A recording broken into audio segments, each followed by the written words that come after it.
นาวาอยู่ลองน้ำฝั่งซ้ายวาลีอยู่ลองน้ำฝั่งกำลังกี้กำลังสูสีกำลังแต่งหัวเงือใส่กันออกมาต่างคนต่างไปกันเลย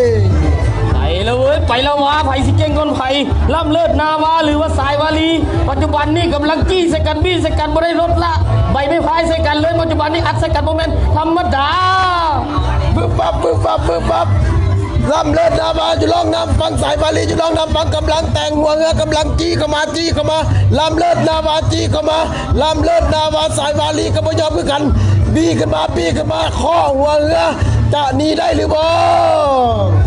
ลำเลิศนาวาว่าข่อยบ่ท่าเจ้าแล้วว่าเส้นสายวาลีว่าเอาเบิ่งคือกันไผสิไปไผสิอยู่มาเบิ่งในรองนี้บ่เบิ่งรองหน้าแล้วญาติกันเข้า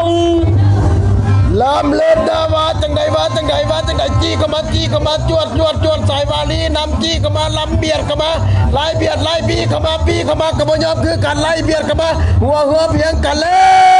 วคู่ขี้สูสีไล่กันเข้ามาปัจจุบันนี้โมเมนต์ธรรมดาลำเลิศนาวาหรือว่าสายวาลีไผสิเป็นไผสิเก่งก่อนไผปัจจุบันนี้300 เมตรเข้ามาแล้วเบิ่งน้ำกันไผสิเก่งก่อนไผใกล้หลอดสุดท้ายยัง200 เมตรจี้เข้ามาต่างคนต่างจี้ต่างคนต่างไล่เบียดกันเข้ามาเอากันแล้วเว้ยบัดนี้ไผ่ก็บ่ยอมไผ่ต่างคนต่างจะได้เข่ารอบนี้สำคัญรองนี้สำคัญชนะรอบนี้แล้วแม่นเข้ารอบต่อไปแพ้บ่ได้สะกดคำว่าแพ้บ่เป็นต่างฝ่ายต่างเว้าแล้วนั้นเบิ่งน้ำกันระวังลำเลิศนาวาหรือว่าสายวาลีไผสิเข้ารอบต่อไปลำเลิศนาวากำลังจี้ขึ้นมาจะเอาเข่าหอบเข้าไปสายวาลีก็บ่ยอมคือกันต่างคนต่างบ่ยอมกันต่างคนต่างจะไปคือกันแล้วเว้ยต่างคนต่างญาติเข่ารอบนะตกมาฮอด100 เมตรสุดท้ายเบิ่งว่าไผสิเป็นไผสิเข้าเลขก้อนกันไผสิสั่งญาณไผสิพายก้อนกันแหนมน้ำกันเบิ่งน้ำกันระวังลำเลิศนาวาและสายวาลี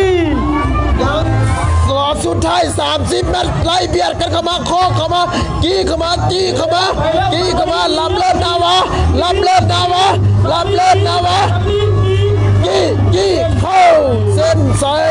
จวดจู